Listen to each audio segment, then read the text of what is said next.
Assalamualaikum warahmatullahi wabarakatuh. Saya Melania Ainun Febrianti dengan NIM 18 10 22 10 28. Saya dari Prodi Pendidikan Bahasa dan Sastra Indonesia, Fakultas Keguruan dan Ilmu Pendidikan, Universitas Muhammadiyah Jember.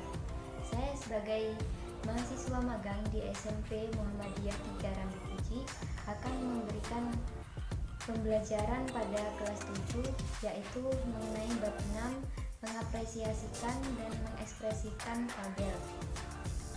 Assalamualaikum warahmatullahi wabarakatuh. Sebelum pembelajaran pagi ini dimulai, marilah kita berdoa bersama-sama. Berdoa dimulai. Berdoa selesai. Sebelum kita memasuki pada pembelajaran, kita harus mengetahui tujuan dari pembelajaran tersebut. Yang pertama, menyimpulkan ciri unsur teks cerita fabel pada teks yang dibaca atau didengar. Yang kedua, mendaftar kata atau kalimat sebagai ciri cerita fabel pada teks yang dibaca atau didengar. Yang ketiga, menjelaskan karakteristik bagian-bagian struktur cerita fabel.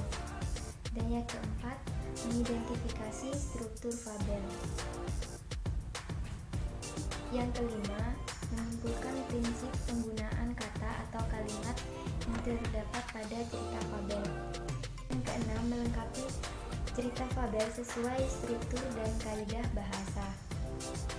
Yang ketujuh, memvariasi alur, dialog, latar yang disajikan dari cerita fabel. Yang terakhir, menentukan dan memperbaiki kesalahan kata, kalimat, ejaan, dan tanda baca.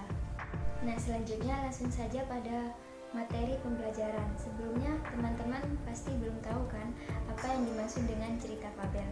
Kali ini saya akan menjelaskan pengertian cerita fabel. Cerita fabel merupakan cerita tentang kehidupan binatang yang menyerupai manusia. Cerita fabel termasuk jenis cerita fiksi karena bukan dari kehidupan nyata.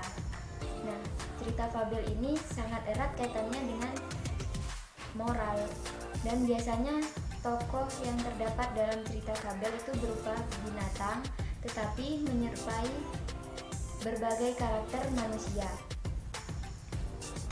Kemudian unsur-unsur cerita fabel yang pertama yaitu tema.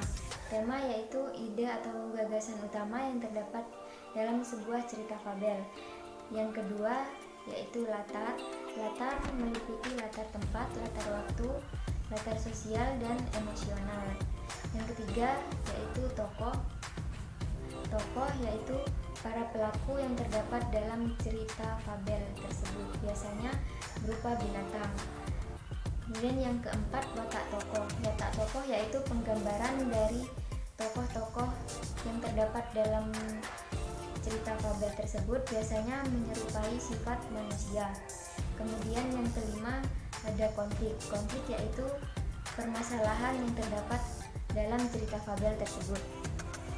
Selanjutnya yaitu ciri-ciri cerita fabel. Yang pertama yaitu sebuah cerita yang mempunyai tokoh berupa hewan. Dan yang kedua, fabel mengandung pesan-pesan moral yang baik. Yang ketiga, fabel biasanya bertema sosial dan memiliki nilai-nilai kehidupan. Yang keempat, tokoh yang berupa hewan seolah-olah bisa berubah karakter seperti manusia. Yang kelima, konflik yang terjadi dalam cerita fabel biasanya dialami oleh manusia.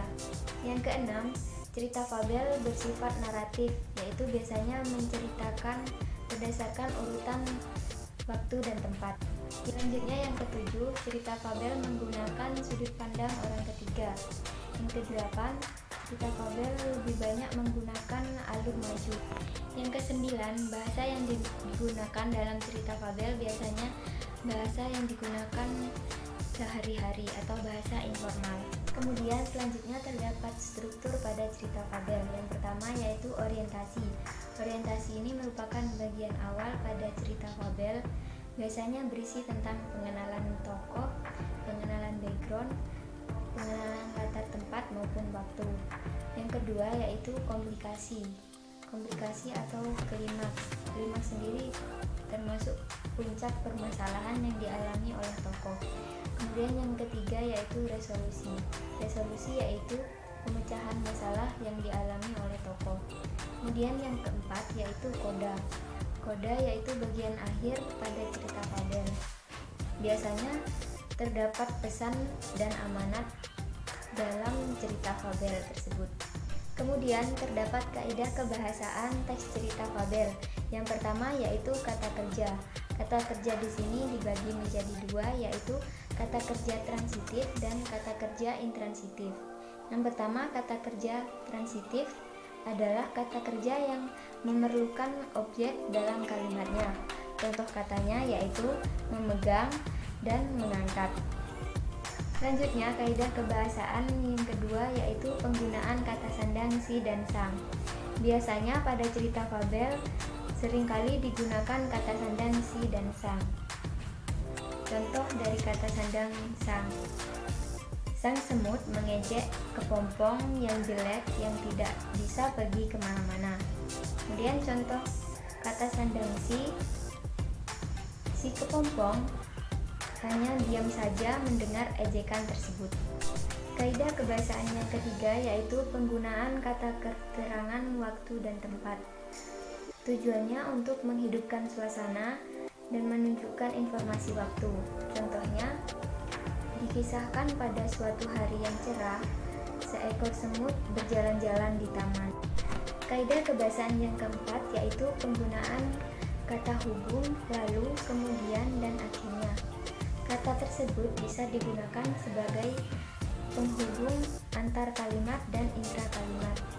Contohnya, lalu sang semut memegang erat ranting itu. Kemudian menceritakan kembali isi cerita fabel. Agar bisa menceritakan kembali isi fabel, terdapat langkah-langkah sebagai berikut. Yang pertama, membaca berulang-ulang teks cerita fabel yang akan diceritakan. Yang kedua, mencatat nama-nama pelaku yang terdapat dalam fabel. Yang ketiga, mencatat hal-hal penting yang terdapat dalam fabel. Yang keempat, menuliskan atau melisankan teks cerita fabel yang dibaca menggunakan kata-kata sendiri. Kemudian, untuk menceritakan kembali isi fabel, kita harus menentukan tokoh dan watak tokoh, menentukan rangkaian peristiwa, menceritakan kembali isi fabel, menceritakan variasi pengembangan watak tokoh, mencermati pengembangan pola judul, dan menentukan struktur fabel. Untuk materi bab 6 sudah selesai, jadi kesimpulannya pada pembelajaran fabel ini kita dapat meniru karakter tokoh yang terdapat dalam sebuah cerita fabel.